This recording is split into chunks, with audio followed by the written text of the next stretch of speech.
ታላችሁ እንዴት ሰነበታችሁ ተመልካቾች ደህና ናችሁ ወይ? እንግዲህ ሳምንቱን ዛሬ ጀምረናል። ያለፈውን ሳምንትም አብረን ነበርን። እንደተለመደው በጣም በርካቶች ወደ ዝግጅታችን መጣችኋል። ሰላምታዬ ለሁላችሁም ይድረስ። እንደተለመደው ኢንተራክቲቭ እናድርገው፣ ሁላችሁም ተሳተፉ በመናነሳቸው ሐሳቦች ላይ ከየት የተከታተላችሁን እንደሆነም እንግዲህ በተለይ በትናንትናው መሰናዶ አረጋግጣችሁልናል ከየት የኢቢሲ ቤተሰቦች እንዳላችሁና ይህንን ዝግጅትም ለብዙዎች እናዳርሰው እንደተለመደው እናድርግ ለማለት እወዳለሁኝ።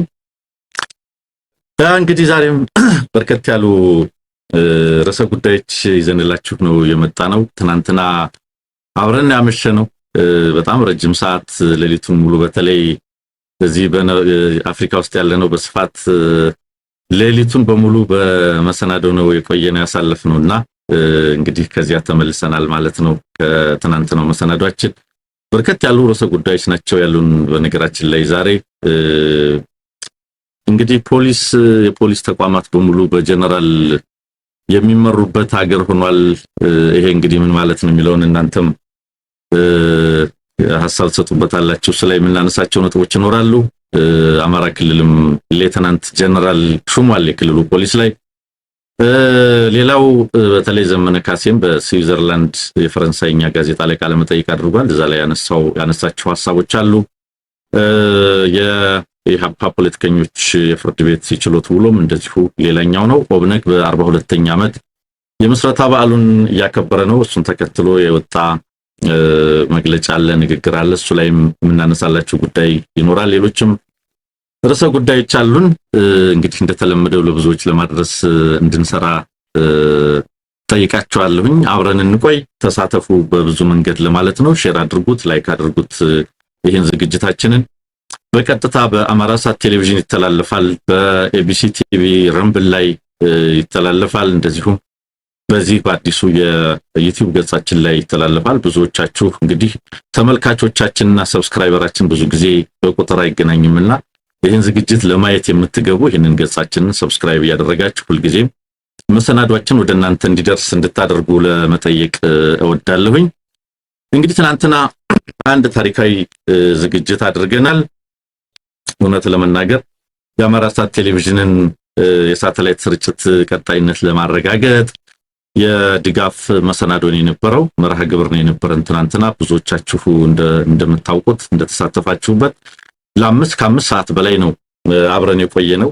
መሰናዶውን በተመለከተ በእኛ በኩል እጅግ በጣም የሚያኮራ እጅግ በጣም ከቃላት በላይ የሆነ ተሳትፎን የተመለከትነው በቀጥታ በዙም ገጽ የገባችሁ በዋትስአፕ ስልካችንም እየደወላችሁ የአማራ ሳት ቴሌቪዥን ስርጭት እንዲቀጥል ለማድረግ በጣም ከፍተኛ የሆነ የገንዘብ ድጋፍ ተደርጎልናል። እንግዲህ ያለ ስጋት ሳተላይታችን ቀጣዮቹን ወራት መቀጠል እንዲችል የሚያደርግ ነው። በተለይ በጣም ብዙዎቻችሁ ለጋስነታችሁን ያሳያችሁበት እውነት ለመናገር እንደዚህ ያለ ወዳጅ አለን ወይ? በዚህ ደረጃ ለጋስ የሆነ ተከታታይ ወገንስ አለን ወይ የሚለውን ነገር ለመመልከትም የቻልንበት ነው። በትግሉ ላይ ያላችሁን እምነት፣ በትግል ላይ ያላችሁን ቁርጠኝነት፣ በእኛ ላይ ያላችሁን እምነት በተለይ ደግሞ ከ6 ያህል ሚዲያዎች የሚያሰራጭ ነው አማራ ሳት ቴሌቪዥን እንደምታውቁትና ያ ስርጭት እንዲቀጥል እነዚያ ሁሉ ሚዲያዎች ዝግጅታቸው ለብዙ ተመልካቻችን እንዲደርስ ለማድረግ ያሳያችሁት ቁርጠኝነት እኛ ላይ ያላችሁን እምነት ያረጋገጥንበት እንደሆነ በዚህ አጋጣሚ ለመግለጽ ፈልጋለሁ። እጅግ በጣም የኢቢሲ ቴሌቪዥን ኤዲቶሪያል በጣም እጅግ በጣም ደስተኛ መሆኑን ከፍተኛ ምስጋና ማቅረቡን ለመግለጽ እፈልጋለሁ። ከዚህ በተጨማሪ እንግዲህ ተመልካቾች በተለይ እንዲህ ያለው ተሳትፎ በተለይ እነ ሃክ ሎጂስቲክስ ሌሎችም ነው ይሄ አማራ ፋኖ ሌሎችም በጣም በርካቶች ትንሽ ነው ትልቅ ነው ሳይባል ከፍተኛ የሆነ አስተዋጽኦ የተደረገበት ምሽት ነው የነበረው። በእኛ በኩል እጅግ በጣም ኮርተናል። ይሄን ያክል ወዳጅ አለን ወይ? ይሄን ያክል በእኛ ላይ እምነት ያለው ሰው አለ ወይ ብለን ስንነጋገርም ነበረ። በአጠቃላይ ግን ይሄ የሰጠን ነገር ትልቅ አደራም ነው በነገራችን ላይ የተቀበልነው። እንዲህ ያለ እምነት ላሳደረብን ተመልካች እንዲህ ያለ እምነትና ወዳጅነት ላሳየን የኢቢሲ ቤተሰብ በጣም ከፍተኛ ኃላፊነት እንዳለብን እንድንረዳ አድርጎናል ማለት እወዳለሁኝ። ስለዚህ እኛም በእኛም በኩል ሁልጊዜ መተን እናንተን ድጋፍ ስንጠይቅ እንደማናፍረው ሁሉ እንደማንሸማቀቀው ሁሉ እናንተም በዛው ልክ ለጋስነታችሁን አጋርነታችሁን እንደምታሳዩን ሁሉ እኛም በስራችን በርትተን በየቀኑ በየጊዜው መሰናዶዎችን ወደ እናንተ በማቅረብ የተለያዩ ጉዳዮችን በመዳሰስ ከመረጃ አኳያ በመረጃ ትግል ላይ ያሉትን ጉዳዮች ለእናንተ ለማቅረብ ያለንን ትጋት እንድንጨምር የሚያደርግ መሆኑን ለመግለጽ እወዳለሁና ኃላፊነት ወስደናል፣ አደራም ጥላችሁብናል የሚለውን ነገር ለማንሳት ፈልጌ ነው። ያ ስለዚህ ትናንትና በጣም በርካቶች 5 ሰዓት ሙሉ ቁጭ ስንል አብረውና ያመሹት ነኬዋይ ሌሎችም በተለይ ዝግጅታችን በአንከር ቴሌቪዥን በዘውዱ ሾው በኤቢሲ ዩቲዩብ ገጻችን እንደዚሁም በሳተላይትም ሲተላለፍ ነው የነበረው። ያን ሁሉ ሰዓት አብራችሁን ቆይታችሁ ብዙ ነገር ስታደርጉ የነበራችሁ የኤቢሲ ቤተሰቦች ወዳጆች ሁላችሁም ምስጋና ይድረሳችሁ ለማለት እንወዳለን። በአጠቃላይ ግን ማለት የምንወደው ኤቢሲ እዚህ ያለን ሙያተኞች በአጠቃላይ ትልቅ ኃላፊነት እንደተጣለብን ይሄንን ለጋስነት ይሄንን ወዳጅነት ይሄንን እምነት የሚመጥን መሰናዶ እና ቁርጠኝነት ትጋት ከኛ እንደሚጠበቅ የተረዳንበት እንደሆነ በዚህ አጋጣሚ ለመግለጽ ፈልገን ነው። እንግዲህ ትናንትና ምናልባት በተለያዩ ምክንያቶች ድጋፍ ያላደረጋችሁ ነገር ግን ድጋፍ የማድረግ ፍላጎት የነበራችሁ ካላችሁ አሁንም ፍላጎታችሁን ልታሳኩ የምትችሉባቸው የድጋፍ አማራጮች እንዳሉ መሆናቸውን ለማሳወቅ ፈልጋለሁ። ትናንት ስላልተመቸኝ ነው፣ ሰሞኑን ስላልተመቸን ነው። የማገዝ የመደገፍ ፍላጎት ግን ነበረኝ የሚል ሐሳብ ካላችሁ ምናልባት ትናንትና መገኘት ያልቻላችሁ በጎፈንድሚም ሆነ በሌሎች አማራጮች ሁሉ ድጋፍ የማድረግ እድሎች አሉ ለማለት እወዳለሁኝ። ስለተደረገልን ሁሉ ግን ስለሰጣችሁን ፍቅር ግን በኤቢሲ ቴሌቪዥን እና እኛም ማዘጋጆች በከፍተኛ ደረጃ ምስጋና ለማቅረብ እንወዳለን ለማለት ነው። ያ እንግዲህ ዛሬም የተለያዩ ርዕሰ ጉዳዮች አሉን። ቅድም ለማስተዋወቅ እንደሞከርኩትኝ እንግዲህ የመጀመሪያ ጉዳይ ተመልካቾች የጀነራሎች ፖሊስ አዛዥ የሆኑ መምጣት ምንድነው የሚነግረን ምን ማለት ነው የሚለው ነገር አንድ አነጋጋሪ አሳሳቢ ቢያንስ ልንነጋገርበት የሚገባው ጉዳይ እንደሆነ እረዳለሁኝ። አገዛዙ ያው በብዙ አይነት ጭንቀት ውስጥ ነው ያለው፣ በብዙ አይነት ሁኔታ ውስጥ ነው ያለው። አጠቃላይ ቆመናውን የሚገልጽ ነው። እንግዲህ ዛሬ የአማራ ክልል ፖሊስ አዛዥ በመሆን ሌተናንት ጀነራል ጥጋቡ ይልማ የሚባል የመከላከያ የጤና መምሪያ ኦር ዳይሬክቶሬት መምሪያ ይመስለኛል የነበረ ሰው ነው። የአማራ ክልል ፖሊስ አዛዥ ኮሚሽነር እንዲሆን ተደርጓል ማለት ነው ሌተናንት ጀነራል ጥጋቡ ይልማ።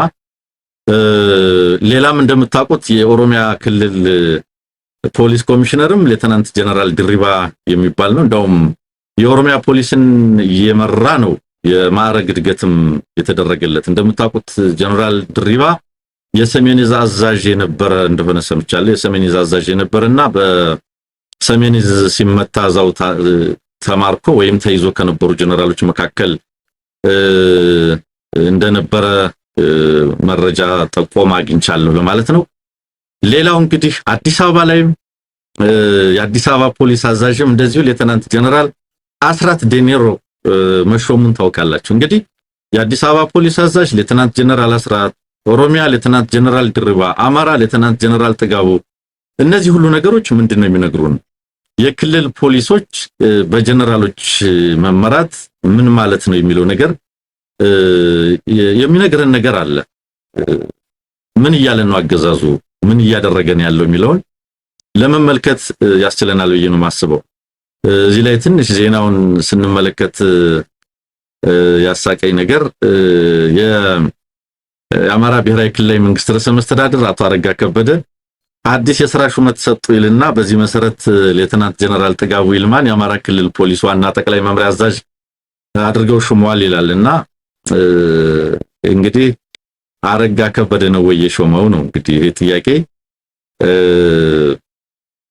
ምን ያክል የተማከለ አገዛዝ እንደሆነ ሹመትም ሽረትም እንኳንስ የክልል ቢሮና ሌላ ኃላፊነቶች ይቅርና የክልል ካቢኔም ሳይቀር በጠቅላይ ሚኒስትር ጽህፈት ቤት በኩል የሚያልፍበት ደረጃ ላይ መድረሱን እናውቃለንና አብይ አህመድ እንዲህ አይነት ሹመቶችን እየሰጠ ያለው ለምንድን ነው የሚለው ነገር በጣም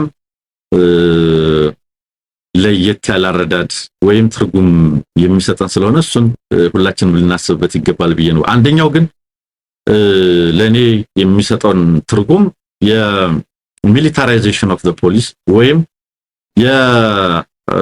የአገሪቱን ወታደራዊ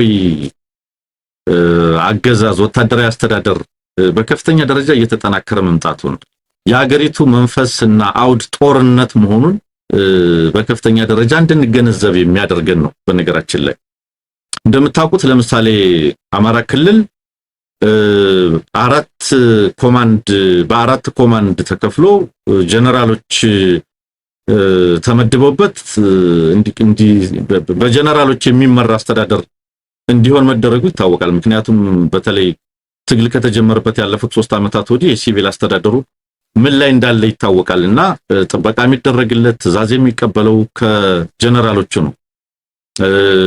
ሌላው ይቅርና ከክልል ወደ ዞን ከዞን ወደ ወረዳ ለመንቀሳቀስ የሚደረጉ ነገሮች በሙሉ በወታደሮች በጀነራሎች ፈቃድ የሚፈጸም ነው። ስለዚህ እዚያ ላይ ነው እንግዲህ የክልሉ ፖሊስ በዋናነት በሌተናንት ጀነራል እንዲመራ ተብሎ ዛሬ አዲስ ሹመት እየሰማን ያለ ነው። ኦሮሚያም ላይ ተመሳሳይ ነው፣ አዲስ አበባም ላይ ተመሳሳይ ነው። ይሄ ነገር ምን ማለት ነው? እኔ ያገዛዙን የወታደራዊ ወደ ወታደራዊ አገዛዝ የጦርነት ቅኝት የበለጠ አጉልቶ የሚያሳየን ነው ብዬ ነው የምረዳው። በአንድ በኩል ፖሊስ እንዳንድ እንግዲህ ፖሊስ የመደበኛ ህግ ማስከበር ስራ የሚሰራ አካል እንደሆነ ይታወቃል። ነገር ግን ይሄ ፖሊስ መደበኛ ህግ ማስከበር ስራ የሚሰራ ፖሊስ በሌተናንት ጀነራሎች እንዲመራ በአማራም በኦሮሚያም በአዲስ አበባም ሲደረግ የፖሊስ ተልዕኮ መደበኛ ህግ ማስከበር ሳይሆን ጦርነት እንደሆነ በግልጽ የሚያሳይ ነው። ኦፍ ኮርስ ይሄ አገዛዝ በተደጋጋሚ እንደተረዳነው እንዳየነውም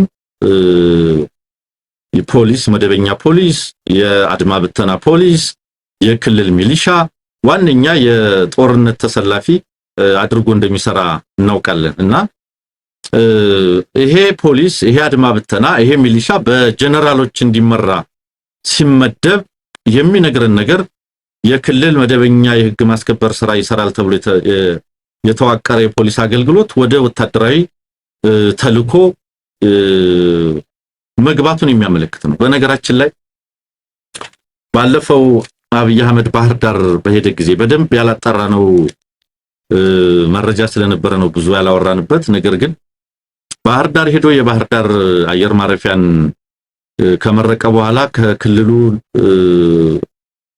ተጽዕኖ ፈጣሪ ሰዎች፣ ታዋቂ ሰዎች፣ ባለሀብቶች፣ ካድሬዎች ጋር ሽማግሌዎች ጋር እንደዚህ ውይይት አድርጎ እንደነበረ አንድ ጥቆማ ደርሶኛልና በዚያ ስብሰባ ላይ ክልሉ በከፍተኛ ደረጃ የፖሊስና ወታደራዊ አቅሙን እንዲያጠናክር ለቀጣይ ተልዕኮ እንዲዘጋጅ በማሳሰብ በዚያውም ደግሞ በተለይ የዛ ያሉ ሽማግሌዎች፣ አባቶች፣ ካድሬዎች ትግል ላይ ያሉ ፋኖችን የሚከፈለውን በመክፈል የሚደረገውን በማድረግ ከጫካ እንዲወጡ ማድረግ ይገባቸዋል የሚል ትዕዛዝም እንደተሰጣቸው ሰምተናል። በዋነኛነት ግን በዚያ ስብሰባ ላይ ክልሉ ለጦርነት እንዲዘጋጅ የክልሉ የፖሊስ መዋቅር፣ የጸጥታ መዋቅር፣ የሚሊሻ መዋቅር በእነሱ ቋንቋ ለህግ ማስከበር ያው እልም ያለ የዘር ማጥፋት ጦርነትን ህግ ማስከበር ነው የሚለው አገዛዙና ለዚያ የህግ ማስከበር የኃይል ግንባታ እንዲካሄድ ትዕዛዝ መስጠቱን ሰምተን ነበርና አይ ቲንክ እንግዲህ የጀነራል ጥጋቡ ይልማ ተልዕኮም እንግዲህ የክልሉን ወጣት፣ የክልሉን ፖሊስ፣ የክልሉን ሚሊሻ ለጦርነት የማዘጋጀት እንደሆነ መረዳት እንችላለን። ከሞላ ጎደል የአረጋ ካቢኔ በክልሉ ጉዳይ ላይ የሚወስንበት ብዛም ጉዳይ እንደሌለ መረዳት እንችላለን። እንግዲህ በጣም በርካታ ካቢኔ ያለ በርካታ ሴክተር መስሪያ ቤት አለ። ግን በክልል ባህር ዳር ተቀምጦና የዞን ከተማ ላይ ተቀምጦ ሴክተሮች እንዴት ሊፈጸሙ ሊተገበሩ እንደሚችሉ አላቅም። ምክንያቱም አሁን ክልሉ በጀቱን ማስይዞ ብለናል። ያለውን መሰረተ ልማትም ከሞላ ጎደል ለመከላከያ አሳልፎ የሰጠ ነው። የአማራ ክልል ጤና ተቋማት በክልሉ ሁሉም ወረዳዎችና ዞኖች ላይ ጦርነት እያደረገ የሚቆስለውን ያገዛዙን ወታደር የሚያክሙ ናቸው። ትምህርት ቤቶች ካምፕ ናቸው፣ ማረፊያ ናቸው። የክልሉ በጀት በተመሳሳይ በአበልም በሌላ መንገድ ለዚሁ ጉዳይ የሚውል ነውና ክልሉ ወታደራዊ አስተዳደር ስር እንዳለ ምንም ጥያቄ የለው። ክልሎች ላይ ጀነራሎችን በመመደብ ህግ ማስከበርን ብለው ጦርነትን የመምራት ጉዳይ በጥቅሉ ሊነግረን የሚችለው ነገር አገሪቱ ምን ያክል ሚሊታራይዝድ እየሆነች የአገሪቱ የጸጥታ ተቋም ብቻ አይደለም ራሱ የክልል የሲቪክ አስተዳደር የሚባለው ሚሊታራይዝድ እየሆነ መሄዱን የምንመለከትበት ነው። ይሄ ደግሞ በአንዳንድ ዝንባሌዎችን በደንብ እንደምንረዳው ፖለቲካዊ ቁጥጥርም የሚያመጣ ነው። ምክንያቱም አሁን አማራ ክልል ላይ ወታደራዊ ኮማንዶች አሉ እንደምታውቁት። የዚያ ሁሉ እዛዛዥ ጀነራል አለ። የክልሉን ፖሊስ ጠቅላይ መምሪያ ነው የሚባለው። እሱም እንግዲህ በጀነራል ሊመራ ነው። ስለዚህ የሲቪክ አስተዳደሩ ምን ሊያደርግ ይችላል? 70-80 በመቶ ገጠሩን የተቀማ የሲቪክ አስተዳደር ነው፣ የሲቪል አስተዳደር ነው። ስለዚህ በዋነኛነት የአማራ ክልልን ጉዳይ የሚመሩት ጀነራሎች ናቸው ብንል ማጋነን አይደለም። አዲስ አበባ ላይም ጀነራል ሲመደብ ያውም ከየት አካባቢ ለምን ተብሎ ታስቦበት እንደሆነ በደንብ እንረዳለን። ታዛዥ የሚባሉ ትንሽ የሚሉ ከየት አካባቢ ማንም በመድብ ይሻላል የሚለው ነገር ባገዛዙ ስሌት ብዙ ትርጉም እንዳለው እንረዳለን። ስለዚህ ጀነራል ጥጋቡ ወደ አማራ ክልል ሲሄድ አረጋ ከበደ እንዲያዘው አይደለም። በእርግጠኝነት ምነግራችሁ አረጋ ከበደ የክልል ፕሬዝዳንት ነው ተብሎ እነ ጀነራል ጥጋቡን በየአካባቢው የተቋቋሙ የጀነራል ኮማንድ አመራሮችን የሚያዝበት ሁኔታ አለ ማለት አይደለም። በግልጽ ከዚህ ቀደም እንደነበረው ክልሉ ወደ ወታደራዊ አስተዳደር መቀየሩን የሚያመላክት ነው። ኢንፋክት ሀገሪቱ ራሷ በኦሪየንቴሽን ደረጃ በቅኝት ደረጃ እነዚህ ሁሉ ጀነራሎች በየክልሉ መሾም ምናልባት አሁን እየሰማን ያለነው መረጃም የሚያሳየው ምናልባት የብሔራዊ መረጃና ደህንነት ላይም ጀነራል ሊሾም ነው የሚል ወሬም እንደዚሁ እየሰማን ያለነውና ምን ማለት ነው የሚለውን እንግዲህ ተመልካቾች መረዳት ትችላላችሁ። ምናልባት ጀነራል ያላቸው ክልሎች ካሉ እነዚያ ክልሎች ሶማሌ ጀነራል ካለ የሶማሌ ፖሊስ አዛዥ ሊሆን ይችላል። የሲዳማ ጀነራል ካለ የሲዳማ ፖሊስ አዛዥ ሊሆን ይችላል። የሌሎችም እንግዲህ የክልል ፖሊሶች በሙሉ በጀነራል ሊመሩ ነው ማለት ነው። ይሄ እንግዲህ አገዛዙ እየገባባቸው ያሉ አይነታቸውን መጠናቸውን እየጨመሩ ያሉ የጦርነት አይነቶችን ስፋት በደንብ የሚነግረን ነው ተመልካቾች። ምክንያቱም ይሄ መረጋጋትንም አይደለም የሚያመለክተው። የፖለቲካ ሁኔታው አገራዊ የጸጥታ ሁኔታው እየተረጋጋ ነገሮች መልክ ይያዙ መሄዳቸውን አይደለም የሚያሳየን። ይሄም ያሳየን አገራዊ የጸጥታ ትኩሳቱ ከጊዜ ወደ ጊዜ በምን ያክል ደረጃ እየሰፋ እየጨመረ እየመጣ እንደሆነ ነው የሚያሳየን። ስለዚህ ጀነራሎችን በመሾም ጦርነትን በእነሱ ቋንቋ የማቀጣጠል ጦርነት አቀጣጣይ ጦርነት አቀላጣፊ ነው የሚሉት እንግዲህ የሆነ ኃይል ሲያስመርቁ ኤሊት ፎርስ ነው በማለት ጦርነት የሚያቀጣጥለውን ኃይል አስመርቀናል ነው የሚባለውና ታስታውሳላችሁ የምስራቅ አፍሪካ ህዝብ እና የአፍሪካ ህዝቦች እንኳን ደስ አላችሁ ከሶማሌ እስከ ምጽዋ ባህር ዳርቻዎችን የሚጠብቅ ኤሊት ፎርስ ተመረቀላችሁ ተብሎ ሲነገርም እናስታውሳለንና በአጠቃላይ ኢትዮጵያ አንዳንዶች የፖሊሲ ስቴት የሚሉት ነበር። የፖሊሲ ስቴት ማለት አጠቃላይ የሀገሪቱ ሁኔታ በጸጥታ መዋቅር እንደዚህ ባለ ሁኔታ ውስጥ ስትፈተን የሚሰጥ ድምዳሜ ነው። ነገር ግን ብልጽግና አሁን ወደ ሚሊታሪ ስቴት ወደ ወታደራዊ አገዛዝ ከተቀየረ ቆይቷል። ሁሉ ነገር ወታደራዊ ነው። ስሌቱ ወታደራዊ ነው። እቅዱ ወታደራዊ ነው። ግዢዎች ከጦርነት ጋር የተያዙ ናቸው። እቅዶች ከጦርነት ጋር የተያዙ ናቸው። ሴራዎች ከጦርነት ጋር የተያዙ ናቸው። ቅራኔዎች ደግሞ በዛው ልክ በመላ ሀገሪቱ ተጠናክረው መቀጠላቸውን መረዳት እንችላለንና ኢትዮጵያ ወዴት እየሄደች ነው? በተለይ ደግሞ እየሰማን እንዳለ ነው የገመትን ሳይሆን እየተነገረ እንዳለው የስለላ መዋቅሩን በጀነራሎች እንዲመራ የሚል አጀንዳ አለና ከዚህ ሁሉ አኳያ ኢትዮጵያ ወዴት እየሄደች ነው? ይሄ አገዛዝ ወዴት እየወሰደ ነው የሚለውን ነገር በግልጽ የሚያሳየን ወታደራዊ አገዛዝ። በነገራችን ላይ ይሄ ሄዶ የሚሊታሪ ኦሊጋርኪ የሚባል ሁኔታ ሊፈጥር ይችላል። አሁን ወታደሮች በየክልሉ ጀነራሎች የክልል ጸጥታን እንዲመሩ በተመደቡበት የኮማንድ ፖስት ተብሎ ደግሞ እንደዚሁ በየአካባቢው ጀነራሎች ጦርነት የሚመሩ ጀነራሎች በተመሳሳይ በተመደቡበት የአካባቢ መስተዳድር አካላት ፖለቲካዊ ውሳኔን ኢኮኖሚያዊ ውሳኔን በነጻነት መከወንም ማከናወንም የማይችሉበት ይልቁንም በኮማንድ ፖስትና በጸጥታ ኃላፊነት የተመደቡ ጀነራሎችን ውሳኔ መስማት የሚችሉበት ወይም የሚገደዱበት ሁኔታ ከተፈጠረ ፖለቲካዊ ቁጥጥሩ ወደ ጀነራሎች ዙሯል፣ ፖለቲካዊ ዳይሬክሽኑ ወደ ጀነራሎች ወደ ወታደሮች ዙሯል የሚለውን የሚያረጋግጥልን ነው። ከዚህ አኳያ ፖለቲካዊ ሁኔታውን ከተቆጣጠረ ኢኮኖሚያዊ ሁኔታውንም ከተቆጣጠረ አንድ ሀገር በትክክል ሚሊታሪ ኦሊጋርኪ ውስጥ ገብታለች ወይም የወታደራዊ ከበርቴዎች አምባገነናዊነት እዛ ላይ ወድቃለች ብሎ ለማንሳት ይቻላል። የኢኮኖሚ ሁኔታዎችን በተመለከተ ታውቃላችሁ ሜቴክ የሚባለው ተቋም ዲስማንትል ለማድረግ ለመበተን ወይም የሆነ ነገር ለማድረግ ጥረት ከተደረገ በኋላ አሁን ያገዛዙ ጀነራሎች በከፍተኛ ሁኔታ የሚሳተፉበት አፍሪካ ኢንተለጀንስም ከዚህ ቀደም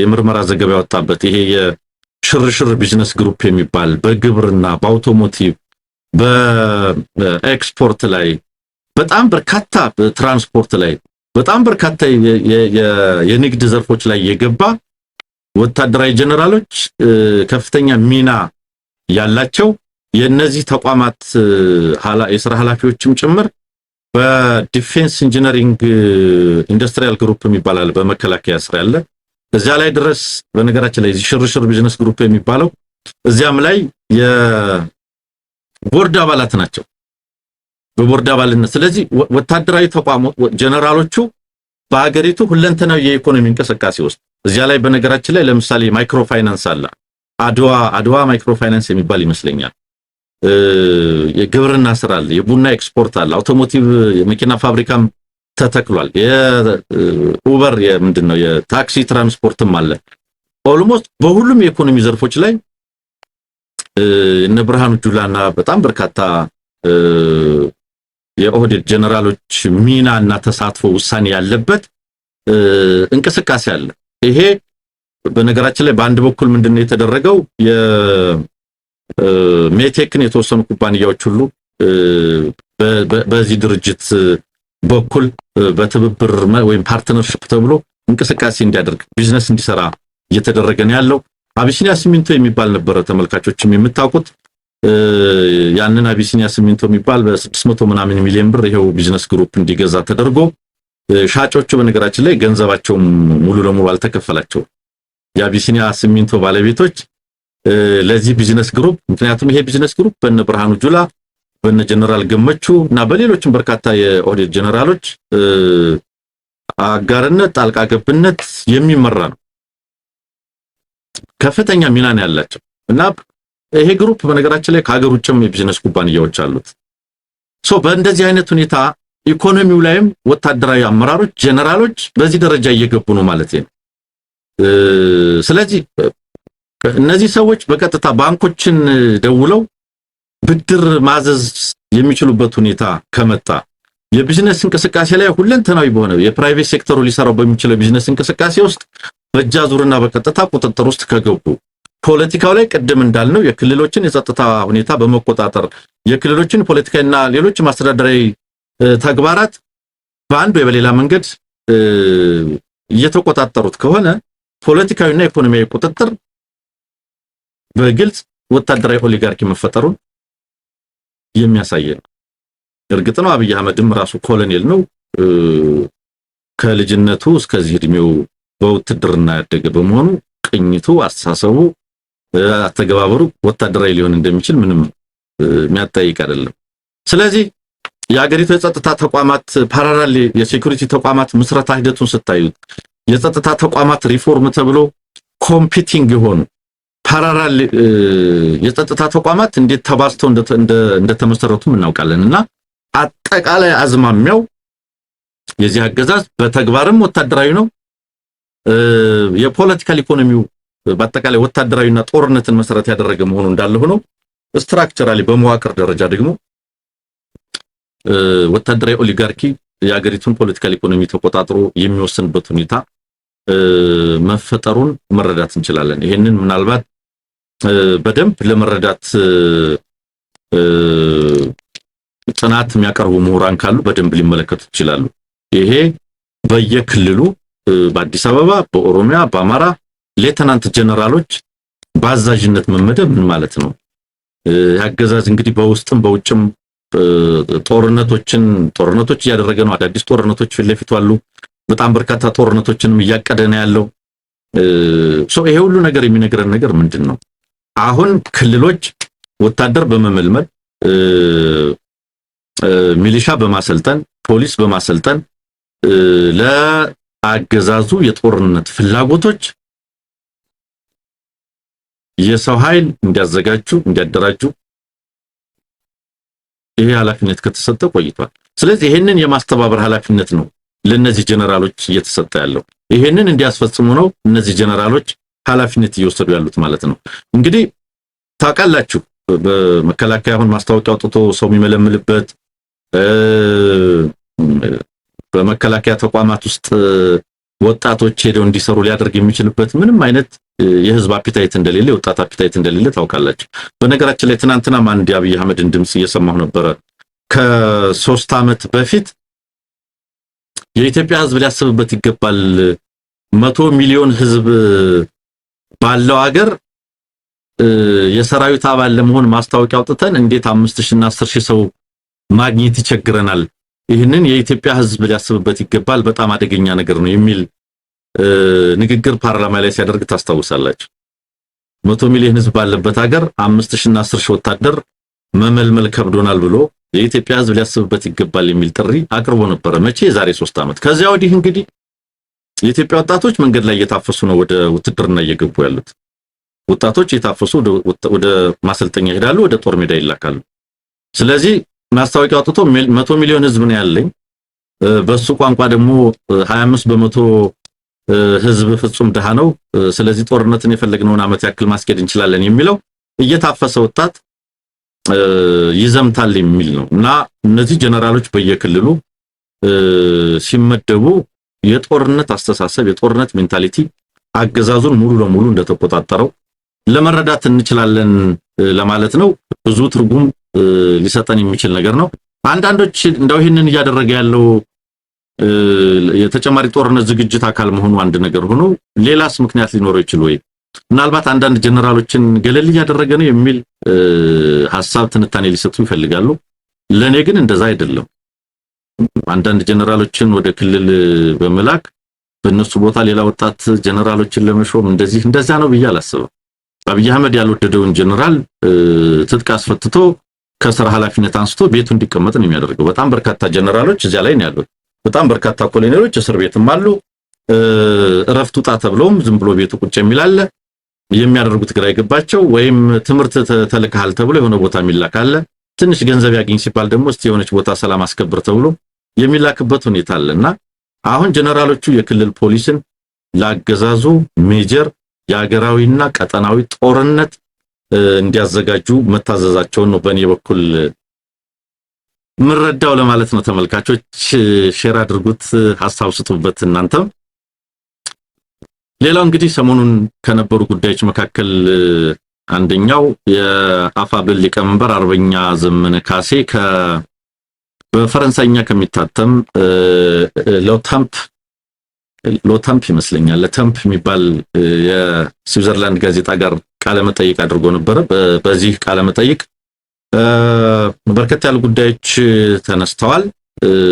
እንግዲህ በነገራችን ላይ ይሄ ጋዜጣ እንዲህ አይነት ቃለ መጠይቆችን ማድረጉን በተመለከተ ቃል ላይ አንድ ወዳጄ ጥቆማ ከሰጠኝ በኋላ ምን አይነት ፕሮሚነንት ሊደሮችን ሌሎችን እነማንን ቃለ መጠይቅ አድርጓል ብዬ ሰርች ለማድረግ እየሞከርኩ ነበርና በጣም በርካታ ሴሌብሪቲዎችን ቃለ መጠይቅ በማድረግ በስዊዘርላንድ በጣም ሊዲንግ የሚባል ዕለታዊ ጋዜጣ ነው። በነገራችን ላይ በየዕለቱ ነው የሚወጣው። ዴይሊ ኒውስፔፐር በየዕለቱ የሚወጣ ነው።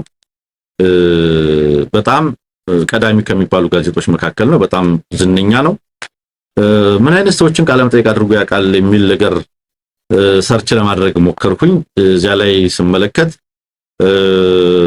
ትላልቅ የሀገራት መሪዎችን ዶናልድ ትራምፕን ጨምሮ እንደተመረጡ አካባቢ ማለት ነው የፈረንሳይን ማክሮን እንደውም ሌሎችንም በርካቶችን ቃለ መጠይቅ ማድረጉን እንደዚሁም የኪነ ጥበብ የስፖርት ሴሌብሪቲዎችን በሙሉ ቃለ መጠይቅ በማድረግ የሚታወቅ ነው።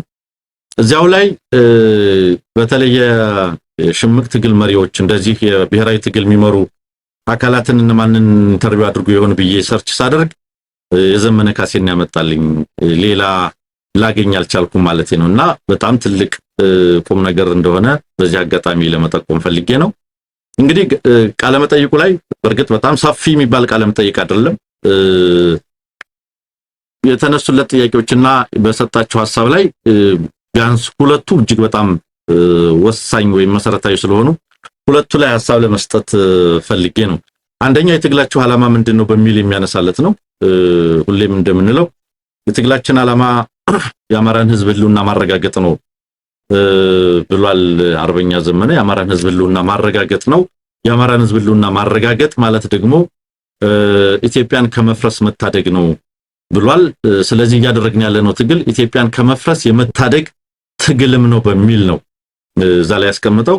እንደውም አንዳንዶች ሄድላይን ያደረጉት እዚህም ላይ እንደምትመለከቱት የፈረንሳይኛ ስለሆነ ነው የአማራ ፋኖ የሚታገለው ኢትዮጵያን ከመፍረስ ለመታደግ ነው የሚለውን ሄድላይን አድርገውታል ወይም ኮት አድርገው ጠቅሰው የፊት ገጽ አድርገው ይዘውት ወጥተዋልና እንግዲህ የአማራን ህዝብ ህልውና መታደግ አንድ ነገር ነው። የአማራን ህዝብ ህልውና መታደግ ሲባል በተለይ የትግሉ ግብ አገዛዙን መለወጥ መሆኑን ስርዓት መለወጥ መሆኑንም እዛው ላይ ያስቀምጣል።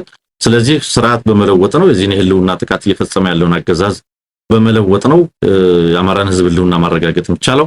ስለዚህ እሱን በማድረግ የአማራን ህዝብ ህልውና በማረጋገጥ ኢትዮጵያን ከመፍረስ መታደግ ዓላማችን ነው ግባችን ነው የሚለውን ነገር በግልጽ አስቀምጦታል። ይሄ እንግዲህ እንዳውም ቃለ መጠይቁ ላይ እንዳለው እኛ ከኢትዮጵያ ጋር ቅራኔ የለንም፣ እንዳውም ሀገራችንን እንወዳለን፣ ሀገራችንን ለመታደግ ከመፍረስ ለመታደግ የምንታገልን በሚል በግልጽ አስቀምጦታል ቃለ መጠይቁ ላይና እንግዲህ ብዙ ጊዜ ከዚህ በተቃራኒ የነዚህ ብሔራዊ ትግል የሚያደርጉ የአብዮት ድርጅቶች ሲነሱ በተለይ ኤትኒክ በሚል ገለጽ የሚችል አይደለም፣ ያው ብሔራዊ በሚል ነው ኢትዮጵያን ከመፍረስ ለመታደግ የሚደረግን ትግል በጎሳና በተገንጣይነት በሌላ ሊገለጽ የሚችል አይደለምና ብዙዎቹ ከእንደዚህ አይነት ፍላጎት የሚነሱ ስለሆኑ የአማራ ፋኖ ትግል ከዚህ የተለየ መሆኑን ያስቀመጠበት ነው አርበኛ ዘመነ። ሌላኛው ትብብርን በተመለከተ ያነሳው ነው። ትብብርን በተመለከተ ምናልባት ከሱ በፊት የፋኖን ቁመና በተመለከተ የገለጸበት አለ። የፋኖን ቁመና በተመለከተ በማንኛውም ጊዜ በማንኛውም ሁኔታ ውስጥ ያገዛዙን ኃይል ማጥቃት የፈለገው ቦታ መግባትና መውጣት የሚችል ኃይል መገንባቱን ከታች ተነስቶ አሁን አንድ በተለይ በተለያዩ ቀጠናዎች አቅጣጫዎች የነበረውን የፋኖ አደረጃጀት ወደ አንድ አምጥቶ በአንድ ማዕከል እየተመራ መሆኑን በዚህም 80% ያህል የክልሉን ገጠር አካባቢ መቆጣጠሩን ብዙ እንደዚህ አይነት ወታደራዊ ትግሎች ደግሞ ከገጠር የሚነሱ ይጠይቀዋል። ያው ከተሞች ላይ ዋና ከተሞች ላይ ይላችሁ ነው የሚለው ነገር ግን እንደዚህ አይነት ብሔራዊ ትግሎች ብዙ ጊዜ ገጠሩን ማህበረሰብ ሰፊውን ማህበረሰብ በመያዝ የሚደረጉ ትግሎች መሆናቸውን ነው በዚያ ላይ ያነሳለት። ፋኖ ግን አሁን ባለው ቁመናው ከፍተኛ የሆነ ወታደራዊ አቅም መገንባቱን ወደ አንድ ማዕከል ተሰባስቦ በአንድ ድርጅት እየተመራ መሆኑን እንደምታውቁት ብዙዎች የውጭ ጋዜጠኞች የሚጠቀሙት ተቀጽላ ነበር። የአማራን ትግል ወይም ፋኖን በተመለከተ ሲጠቅሱ የተለያየ ፋክሽን ያለው በሚል ይሄ አረዳድ ይሄ ፐርሰፕሽን የተለወጠ አይደለምና በነገራችን ላይ እነዚህን የመሰሉ ቃለ መጠይቆች እንዲህ ያለውን ግንዛቤ እንዲህ ያለውን ማረዳድ የመለወጥ አቅም አላቸው። ተነባቢ ነው። ቅድም እንዳልነው በጣም ሊዲንግ የሚባል ጋዜጣ ነው። ስለዚህ ፋኖ አንድ ድርጅት ዩኒፋይድ የሆነ የተለያዩ አደረጃጀቶችን ወታደራዊ ዩኒቶችን ወደ አንድ ያመጣና በአንድ ድርጅት በአንድ ማዕከል የሚመራ መሆኑን ያነሳበት ነው። ስለዚህ ከጥቂት ተዋጊዎች ተነስቶ በጣም በርካታ ሺህ ሰራዊት የገነባ ሚሊዮኖችን ከጥቃት መከላከል የሚችል ሆኗል በሚል አርበኛ ዘመነ ለጋዜጣው ምላሽ ሰጥቷል። ከዚሁ ጋር በተያያዘ ያነሳለት ትብብርን እና አጋርነትን በተመለከተ ነው። ፋኖ ከትግራይ ኃይሎች ጋር ምን ግንኙነት አለው ከሌሎች የኢትዮጵያ ኃይሎች ጋር በሚል ያለፈውን የሰሜኑን ጦርነት አንስቶ ጥያቄውን አቅርቦለታል። ያን ጊዜ የነበረውን ሂደት አብራርቶታል አርበኛ ዘመነ። ከዚያ በተጨማሪ ግን በተለይ ትብብሮችን ለማድረግ 7 ያህል ድርጅቶች ጋር ተነጋግረን ውሳኔ ላይ ደርሰናል ሲል በዚህ ቃለ መጠይቅ ላይ አብራርቷል። አዲሱ ነገር ሌሎችም ብዙዎችም በተሌላ ሀገር ውስጥ አጀንዳ ለማድረግ የተመቻቸው ይሄ አጀንዳ ይመስለኛል። ምክንያቱም ትብብርና አጋርነት በተመለከተ ያው ብዙ ንትርክ የሚነሳበት ነው እንደምታውቁት። ያው አንዳንድ ጊዜ ያልደረሰው እውነት ስህተት ይሆናል። አንዳንድ እውነት ትክክል የሚሆነው ጊዜው ሲደርስ ነው። ጊዜው ካልደረሰ ስህተት ተደርጎ ይታያልና በተለይ ከቀጥተኛ የሆነ የህልውና ጥቃት ጦርነት ተከፍቶበት በየዕለቱ እየተገደለ እየሞተ ላለ ህዝብ የሚድንበትን አማራጭ ወይም ጥቃት የሚቀንስበትን ወይም ጊዜው የሚያጥርበትን ወይም ሌላም ሁኔታ በተመለከተ ያው ብዙ የሚያሟግት ነገር ነው። ዞሮ ግን አርበኛው ያለው ምንድነው ካለፉት 7 እና 8 ወራቶች ወዲህ በጣም በርካታ ውይይቶች ተደርገዋል ነው። ያለፉት 7-8 ወራቶች በርካታ ውይይቶች ተደርገዋል። በዚህም ከትግራይ ኃይሎች ጋርም ተነጋግረናል፣ ውሳኔ ላይ ደርሰናል። ከጉሙዝ ህዝብ ኃይሎች ጋር ከበርታ ህዝብ ኃይሎች ጋር እንግዲህ እንደምታውቁት እኛም የጉሙዝና የበርታ ማለት የቤኒሻንጉል ነው የሚባለው። አሁን በፊት በርታ ነበር የሚባሉት። ያው ስማችን ይቀየርልን ብለው ቤኒሻንጉልን ብለዋልና በእነን የሚባለው ቤኒሻንጉል ህዝቦች ነጻነት ንቅናቄ መቸለታ የፖለቲካ አደረጃጀት ኃላፊውን ይዘው የቀረብነው ማለት ነው። ከነሱ ጋር እንግዲህ እዛ ሱዳን ጠረፍ ያሉ መሆናቸውን ይጠቅሳል ጋዜጣው። ከነሱ ጋርም ንግግር መደረጉን ከሶማሌ ኃይሎች ጋር ከኦሮሞ ኃይሎች ጋር ንግግር መደረጉንና ከቢያንስ 7 ያክል ድርጅቶች ጋር አብሮ ለመስራት ውይይት መደረጉን ውሳኔ ላይ መደረሱን በዚህ ቃለ መጠይቅ ላይ አንስቶታል። ይሄ ንግግር እና አብሮ የመስራት ትብብር ግን ለዛሬ ብቻ ሳይሆን ነው የሚለው። አሁን እንደው ለጦርነቱ ተብሎ አብይ አህመድን ለማስወገድ ብቻ ተብሎ ሳይሆን ከአብይ አህመድ ውድቀት በኋላም ቢሆን በድህረ ብልጽግና መንግስት ስለመመስረትና የሚመሰረተው መንግስት ምን አይነት ነው፣ ምን አይነት ኢትዮጵያ ትኖራለች፣ ፍላጎቶቻችን ጥያቄዎቻችን በምን አይነት መድረክ በምን አይነት ሁኔታ ውስጥ እናስተናግዳለን የሚሉት ጉዳዮች ሁሉ የውይይቱ አካል ሆነው ባለፉት 7 ወይም 8 ወራቶች ውይይት መደረጉን ነው የጠቀሰው። በዚህም ውጤት አግኝተናል፣ ውሳኔ ላይ ደርሰናል የሚለውን ሐሳብ አንጸባርቋል። እንግዲህ ይሄ ብዙ ነገር ማለት ነው። ያው ብዙ ሐሳቦች አሉ እንደምታውቁት። አንዳንድ ጊዜ አብይ አህመድን እንዋጋ፣ እሺ እንጣለው፣ እሺ ማን ይጣለው? እንግዲህ 7 ለምሳሌ ድርጅት እየታገለ ነው። ማን ይጣለው? ለምሳሌ አዲስ አበባ ቀድሞ ማን ይግባ? አሁን ትብብር አጋርነት ምናምን የሚባሉ ጉዳዮች ሲነሱ ለብዙ ሰዎች ያው ተስፋ አደርጋለሁ ሰፊ ክርክሮች ውይይቶች እናደርጋለን በይፋ። እንግዲህ ድርጅቶች መሪዎች በይፋ እያደረጉት ስለሆነ ከዚህ በኋላ ምን ማለት ነው የሚለውን ነገር ጥንቃቄ የሚፈልጉ ጉዳዮች ምንድናቸው፣ አጠቃላይ ሎጂኩ ምክንያቱ ምን ማለት ነው የሚሉትን ነገሮች ሁሉ አንስተን በስፋት እንደምንነጋገርበት ምንም ጥርጥር የለውም። ነገር ግን ለምሳሌ 7 ድርጅቶች ተነጋግረናል ነው ያለው። እነዚህ ድርጅቶች ባይነጋገሩ አዲስ አበባ ሰባቱም አብይ አህመድን ለመጣል ይዋጉ እንበል፣ ባላቸው አቅም ልክ ወታደራዊ ያሰለጥናሉ፣ ሁሉንም ነገር ያደርጋሉ። ሁሉም የራሱን አቅም በራሱ መተማመን ራሱን ለመቻል እንደሚሰራ ጥርጥር የለውም። ማንንም ቢጠየቅ ሰባቱም ቢጠየቁ ይሄ ነው መልሳቸው። ኦኬ ግን እሺ ለምሳሌ ማን ይጣለው? የቀደመ ይጣለው ነው የምንለው ወይ? እሺ የቀደመ ይጣለው ከዚያ ቀጥሎስ? ለምሳሌ አዲስ አበባ ማን ቀድሞ ይገባል ከሆነ ያው ያገዛዙ ውድቀት አዲስ አበባ ቀድሞ በገባ ላይ ሆን ይችላል። አገዛዙ ወልዲያ ላይ ሊወድቅ ይችላል፣ ደቡብ ጎንደር ሊያልቅ ይችላል ያገዛዙ ውድቀት። ምክንያቱም መሰረታዊ የኃይል ሚዛኑ የሰራዊቱ መመታት ነው አጠቃላይ ነገሩን የሚያዛባው ውድቀቱን የሚያፋጥነው። ያም ሆኖ ግን እንደ 4 ኪሎ በገባ ከሆነ አዲስ አበባን በያዘ ከሆነ አዲስ አበባን ቀድሞ ያዘ ምን ያደርጋል? ዛሬ አብይ አህመድን ለመጣል የማይነጋገሩ የትጥቅ ትግል ድርጅቶች ነገ ቀድሞ የገባ ሲኖር ከሱ ጋር ይነጋገራሉ ወይንስ እሱንም ደግሞ ለመጣል ይሄዳሉ? አዲስ አበባ ቀድሞ የሚገባ ወይም የመግባት እድል አለው የሚባል ኃይል ከዚያ በኋላ ነው እንነጋገር ነው የሚለው ወይንስ ዛሬ ለመነጋገር አልፈልግም ካለ በኋላ ነገስ ምንድነው የሚያደርገው? ከናንተ ጋር ልተባበርም፣ ካንተ ጋር እንደዚህ ቅራኔ ያለኝ፣ ካንተ ጋር እንደዚህ ቅራኔ ያለኝ ወይም እርስ በርሳቸው ቅራኔ ያለን የሚሉ ከሆኑ ማይነጋገሩ ከሆነ ምንድነው የሚደረገው? ምንድነው የሚሆነው?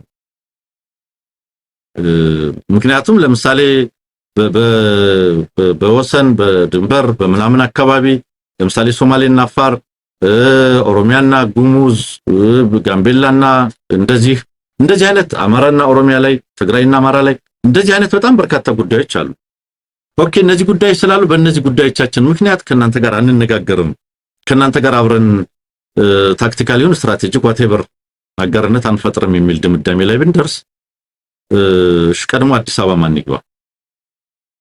አዲስ አበባ ቀድሞ ይገባስ ምን ያደርጋል? ከዚያ በኋላ እንደገና ዞሮ ከሌሎቹ ጋር ወደ ውጊያ ይገባል እንበልና ኦኤል አዲስ አበባ ቢገባ ከዛ በኋላ ምንድነው የሚያደርገው?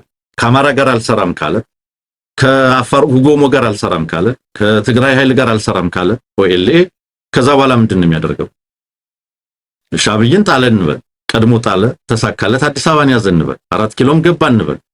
ከዚያ በኋላ ምን ያደርጋል? ከዛ በኋላ ዞሮ ከአማራም ከትግራይም ከአፋርም ከሌሎችም ከሰባቱ ድርጅቶች ጋር ዞሮ ይዋጋል ማለት ነው ወይ? አዲስ አበባ የምትገባው የምትቆጣጠረው ዞረ ከሌሎቹ ጋር ጦርነትን ለማስቀጠል ነው ወይ? ነው ወይንስ የትኛውም አይነት የፖለቲካ ልዩነት ይኖር ያንን ልዩነት ተቀንጦ ለመነጋገር የሚያስችል የእያንዳንዱ ኃይል ፍላጎት ጥያቄ ቀርቦ መታረቅ በሚችሉት ሐሳቦች ላይ መታረቅ እስከሚችልበት ድረስ መሄድ፣ ተጠያቂነት ጉዳዮች ካሉ በተመሳሳይ ተጠያቂነትን ሳይታለፍ ሳይዘለል በተመሳሳይ ተጠያቂ ማድረግ። ምክንያቱም ተጠያቂ ማድረግ ሲባል ትብብርና አጋርነት ሲባል አንዱ የሌላውን የወንጀል አጠባ እየመሰለ የሚቀርብበት ሁኔታ አለ። ግን እሱ አይደለም። ተባብረናልና የኔ ድርጅት የሰራው ወንጀል ያንተ ድርጅት የሰራው ወንጀል የትናንት ይሁን የዛሬ ወይም በሂደቱ የሚፈጠር ተጠያቂ ላይ አድርገን አይገባም የሚባል አይሆንም ብዬ ነው ማምነው፣ መሆንም የለበት። ስለዚህ አጠቃላይ ሁኔታው ግን የሚደረገው ትግል ብልጽግናን በሆነ ከሰባቱ ድርጅቶች በአንዱ ተክቶ ከሱ ጋር ጦርነትን ለማስቀጠል እሱን አሸንፎ ከቀጣዩ ጋር ጦርነትን ለማስቀጠል ላለመተባበር ሲባል የጦርነት አዙሪትን ለማስቀጠል የሚደረግ ነው የሚል እምነት የለኝም። ጄኒን የሆነ ይሄ ሀገር ከደረሰበት የህዝብ ከደረሰበት ይህች ሀገር እስከዛሬም ካየችው የአንድ አሸናፊ ቡድን ፖለቲካ ካደረሰባት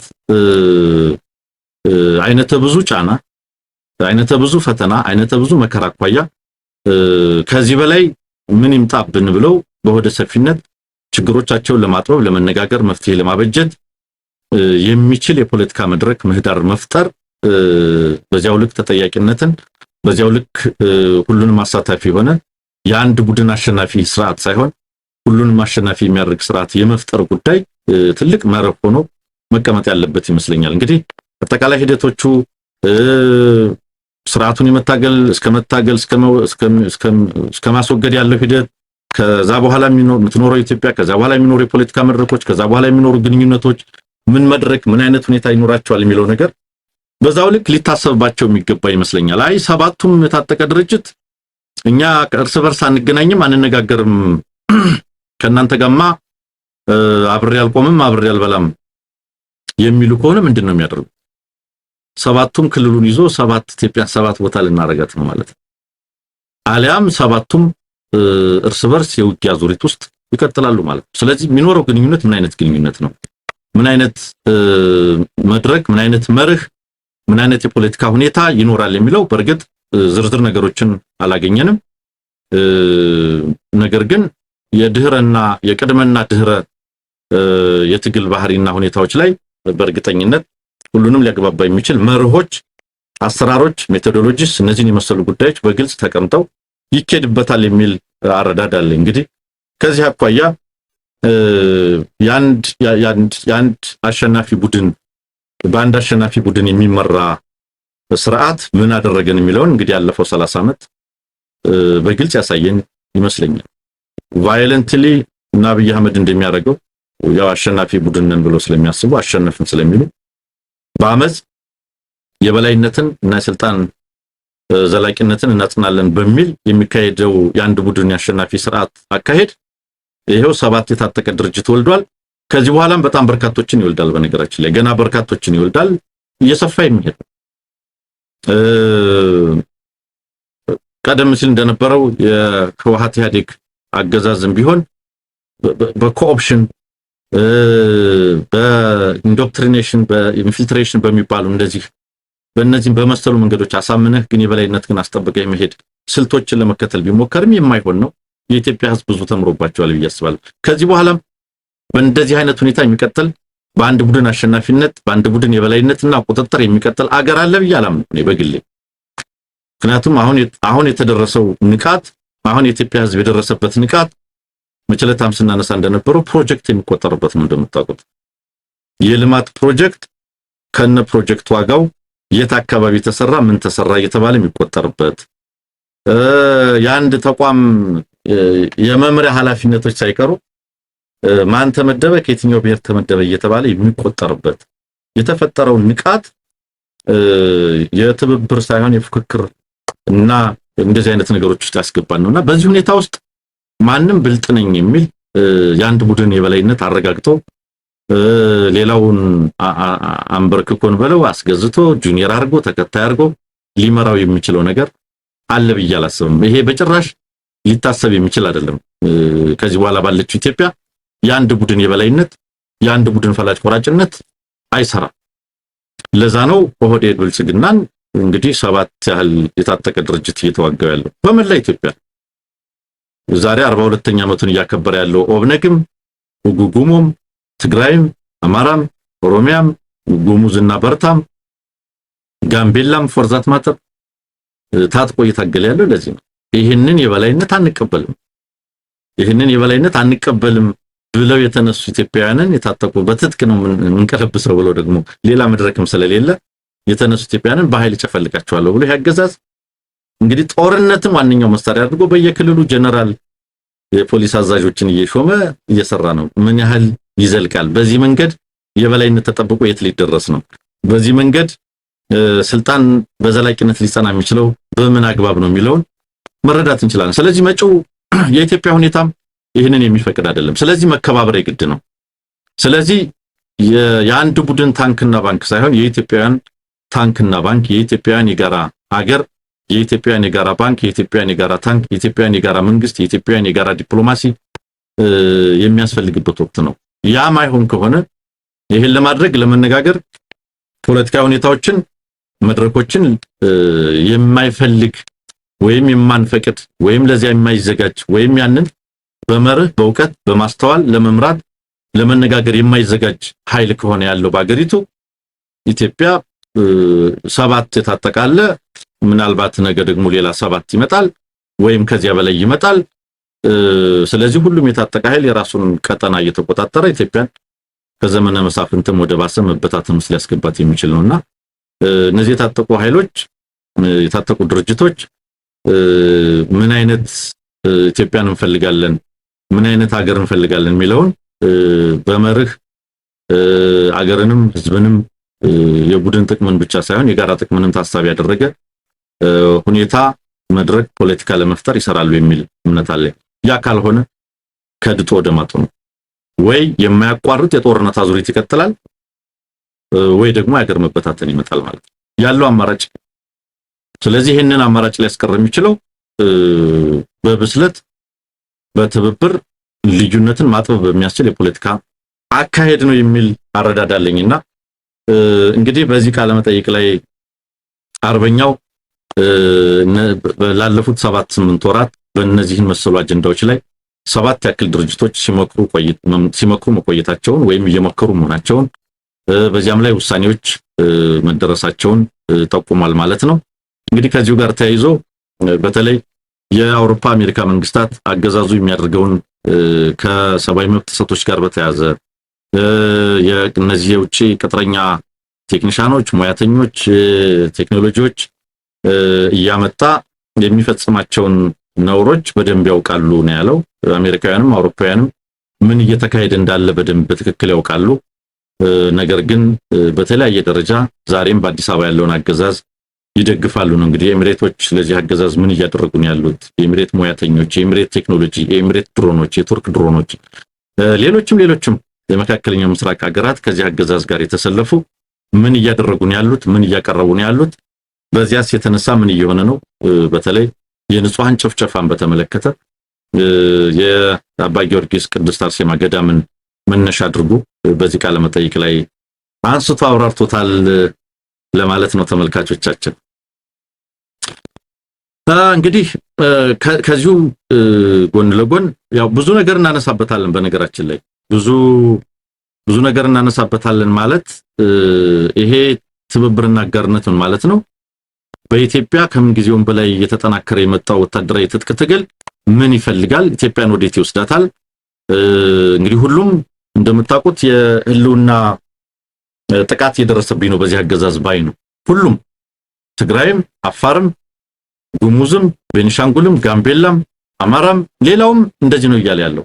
በዚህ አገዛዝ የተደቀነው አደጋና ጥቃት የህልውና ነው፣ ህልውናን የማጥፋት ነው፣ ማንነታችን ሊጠፋ ነው ነው። ሌሎች ለመታጠቅ እድል ያጡ የደቡብና መካከለኛ ኢትዮጵያ አካባቢ ብሔሮች፣ ዞኖች እንዳሉ እናውቃለን። እነሱም አይ ቲንክ አስቻይ ሁኔታዎችን በማጣት ይመስለኛል። ስለዚህ በዚህ አገዛዝ የተደቀነባቸውን አደጋ የመታገል መብታቸው መከልከል አይቻልም። መፍቀድ መከልከል የሚችል የለም። ለምሳሌ አገዛዙ ያ ቀጣዩ አጀንዳ ከዚህ ጋር የሚያዝ ነው። የኢሃፓ ፖለቲከኞችን አስሯቸዋልና በባካሉን አንድን ጠበቃ ጨምሮ ከሷቸዋል። እስር ቤት ነው ያሉት። ይስሐቅ ወልዳይ የሚባል የኢሃፓ አመራርና አበባካሉ አሉ። እንደዚሁም ጠበቃ አበራ ንጉስ የሚባሉ ናቸው ማለት ነው። እነዚህን የከሰሳቸው ለምሳሌ ታጣቂ ኃይሎችን ሲያደራጁ ነበር ነው ፖሊስ ያቀረበው። ታጣቂ ኃይሎችን ሲያደራጁ ነበር ብሎ ከሷቸዋል። በነገራችን ላይ ሲዳማ ላይም ሌላ የትጥቅ ድርጅት ተቋቁሟል፣ እንቅስቃሴ ላይ ነው ያለው። እንግዲህ በመረጃውን ባገኘን ጊዜ ቃለ መጠይቅ ለማድረግም ጥረት እናደርጋለን። በአንድ በኩል ታጣቂ ድርጅት ልትመሰርቱ ነው ተብሎ ነው አሁን ሰዎች እየተከሰሱ ያለው። ወይ ታጣቂ ድርጅት ሊመሰርቱ ሲሉ ባለፈው ሲዳማ ላይ ታስታውሳላችሁ፣ የሲዳማ የሐዋሳ ከንቲባን ጨምሮ የትጥቅ ድርጅት ወይም ታጣቂ ኃይሎችን ለማደራጀት ሲንቀሳቀሱ ነበር ተብሎ ነው የተከሰሱት ሲዳማ ላይ ማለት ነው። የኢሃፓ ሰዎችም በተመሳሳይ ታጣቂ ኃይሎችን ሲያደራጁ ነበር ብሎ ነው ፖሊስ የከሰሰው። ስለዚህ አሁን ክሶችም ታጣቂ ኃይሎችን በማደራጀት ሆነዋል። እስራቶችም የታጠቁ ድርጅቶች ጋር ግንኙነት ፈጥሮ በመስራት ይላል። በጣም በርካታ ጋዜጠኞች፣ ፖለቲከኞች፣ ምሁራን እስር ቤት ያሉት ከትጥቅ ታጣቂ ድርጅቶች ጋር ግንኙነት በመፍጠር ነው ይላል። የሀገሪቱ ጦርነትም የኃይል ስምሪትም ከታጣቂ ድርጅቶች ጋር። እንግዲህ ኢትዮጵያ ምን ላይ እንዳለች በደንብ እንድትመለከቱ ፍርድ ቤት ዛሬ እየሰማን ያለናቸው ክሶች ታጣቂ ድርጅት ሲያደራጁ፣ ምሁራን፣ ጋዜጠኞች፣ ፖለቲከኞች ከታጣቂ ድርጅቶች ጋር ግንኙነት በመፍጠር። በሌላ መንገድ ደግሞ ይህ አገዛዝ ምን ያደርጋል? እንግዲህ ባጫም ሲናገር ሰምታችሁታል። የታጠቁ ድርጅቶች ገንዘብ እኮ ነው የሚፈልጉት፣ ገንዘብ ስጧቸውና ይግቡ ይላል። ወጥተህ መተኮስ ከጀመርክ በኋላ ገንዘብ ስጧቸውና ይግቡ ይላል። ወይም ወደ ሹመት ያመጣል ወይም አምጥቶ ልክ አሁን አዲስ አበባ ላይ እንደምትመለከቱት ማለት ነው የምክክር ኮሚሽን መካሪ ያደርጋቸዋል፣ ተሳታፊ ያደርጋቸዋል። ትጥቅ ድርጅት ላይ ቆይቶ ስለተወ በቃ ጥሩ ነው ተስማምቷል እሱ ሰምቶናል ይባላል። ታጣቂ ኃይሎችን ሊያደራጁ ነበር የተባሉ ግን እስር ቤት ይገባሉ። ከታጣቂ ኃይሎች ጋር ተገናኝተው ነበር የተባሉ እስር ቤት ናቸው ያሉት። ትጥቅ ድርጅት ውስጥ ገብተው ሲወጉንና ሲዋጉ ነበር የተባሉ አይ በቃ ትተውት መጥተዋል የተባሉ ደግሞ ይከበራሉ፣ ጎብኙ ይባላሉ። ነጃል ሰኒ ነጃል ማስረሻ ምናምን ሲያደርጉት እንደነበረው ማለት ነው አዲስ አበባ ላይ ይህሉና አደጋ አለብኝ ያለ ሁሉ ወደ ትጥቅ ትግል ሊገባ የሚችልበት ሁኔታ በጣም ሰፊ ነው።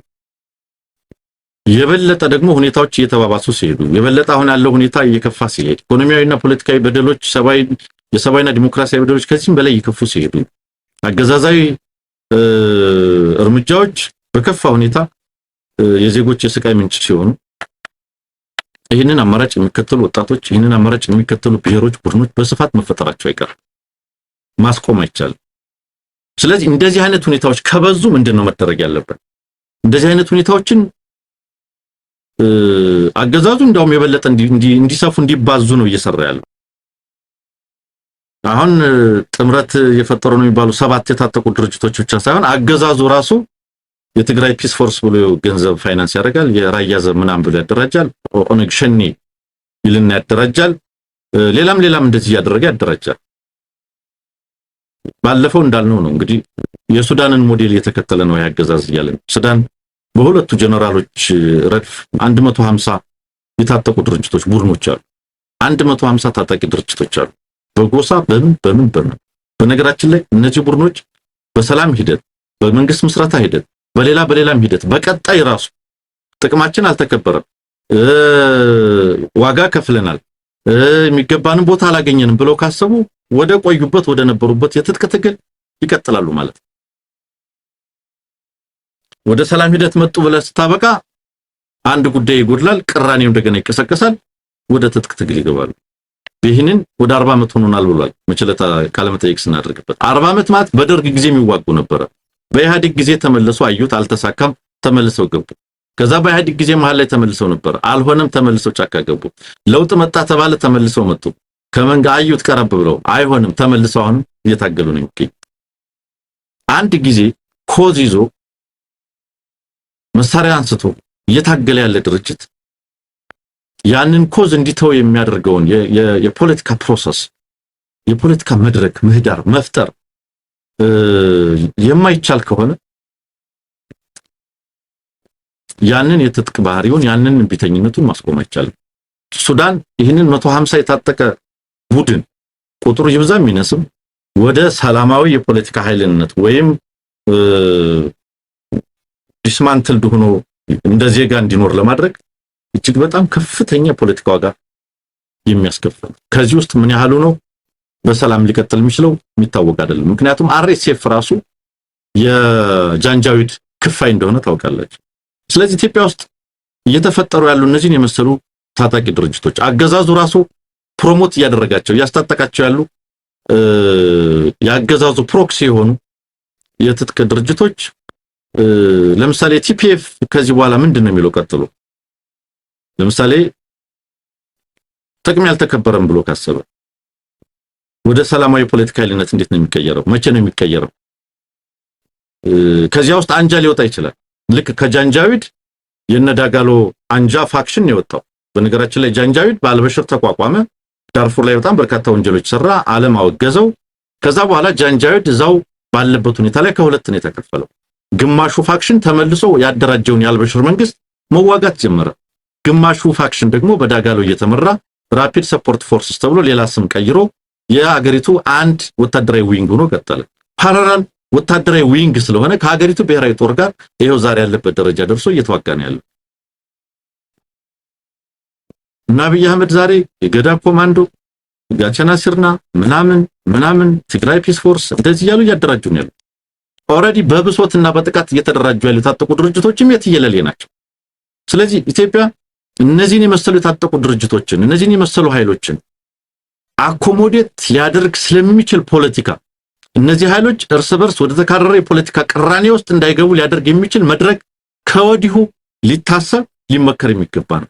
ይሄንን እያወገዝን ከቀጠልን ሰበቦች እየፈጠርን ከቀጠልን ገሌና ገሌኮ በዚህ ጉዳይ ይግባቡ ገሌና ገሌኮ እዚች ድንበር ላይ እንዲህ አይነት ልዩነት አላቸው ኦኤልኤ እና ኦኤንኤልኤፍ እኮ ከባቢሌ እስከ ሞያሌ ከባቢሌ እስከ ሽኒሌ የድንበር ግጭት ምናምን አላቸው በሁለቱ ክልሎች ስለዚህ በዚህ የተነሳ አብሮ አይነጋገሩም አይስማሙ ምናምን አይሉም ወደሚል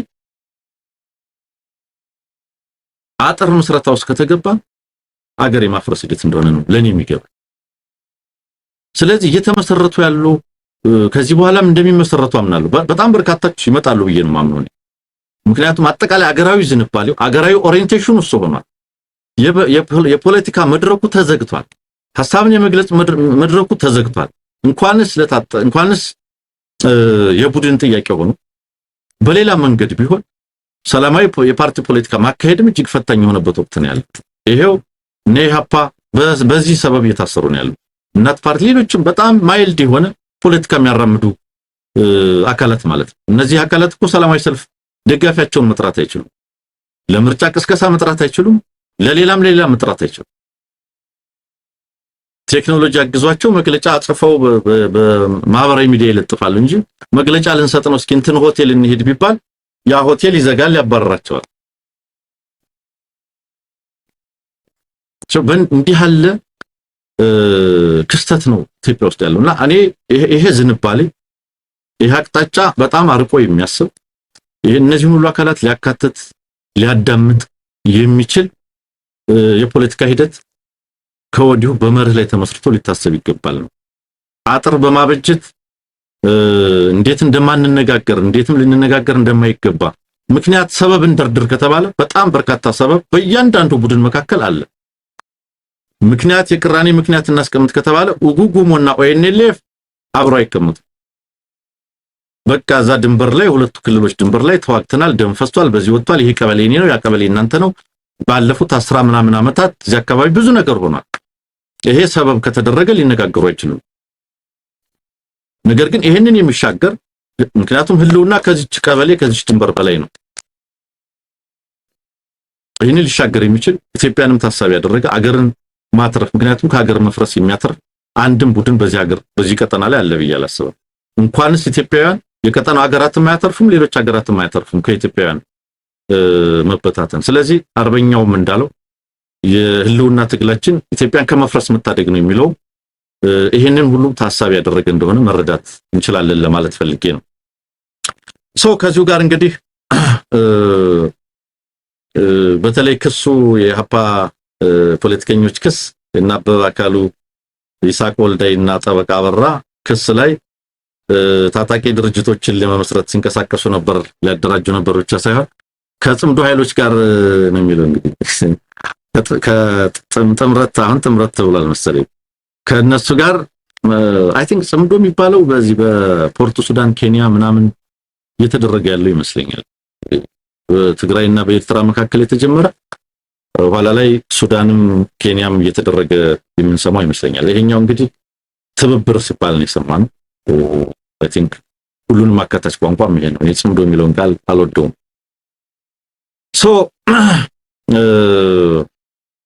እንዲህ ያለ ክስ ነው ጫካ ያሉ ጸረ ሰላም ኃይሎች ካሉ አካላት ጋር በስልክ ሲገናኙ ነበር የሚልም ክስ መጥቷል ቅድም እንዳልኳችሁና ፍርድ ቤቱ ለተጨማሪ 10 ቀናት ምርመራ ጊዜ ይፈልጋል ብሎ በስር ላይ የሚገኙትን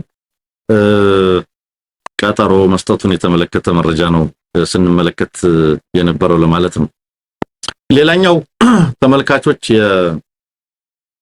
ኦብነግን የተመለከተ ነው እንግዲህ ኦብነግ 42ኛ ዓመት የምስረታ በዓል ያከበርኩ ነው ብሏል በተለያዩ የዓለም ከተሞች በጣም በርካታ ጉዳዮችን ነው አከባበር ነው እያደረገ ያለው ከተመሰረተ 42 ዓመት ሆኖታል እንግዲህ ተመልከቱ ታጥቆ የሚንቀሳቀስ ነው ኦብነግ ታጥቆ የሚንቀሳቀስ ድርጅት ነው 42 ዓመት ሙሉ ያልተመለሰ ጥያቄ ግን የሚደረግ ትግል ነው ምንድነው የሶማሌ ህዝብ የራስን እድል የመወሰን መብት ሪኮግኒሽን ያስፈልገዋል የሚል ፖለቲካዊ አቋም እንዳለው ሊቀመንበሩ መግለጫ ሰጥተው ስለነበረ ነው። በዚያ መግለጫ ላይ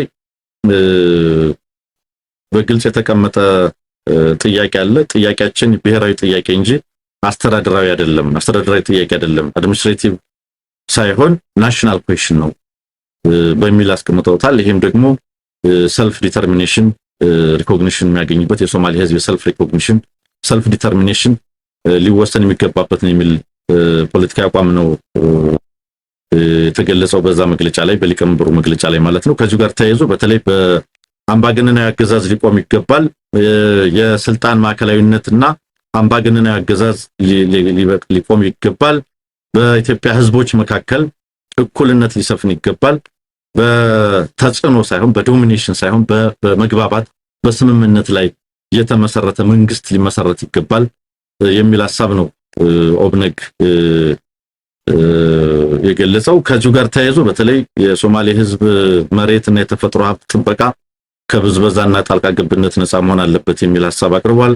የንጹሃን ወይም የሲቪሊያን ጥበቃ ይገባል፣ የጸጥታ ኃይሎች ህዝብን ሊያገለግሉ እንጂ ህዝብን ሊጨቁኑ አይገባም የሚል ሐሳብ አራምዷል።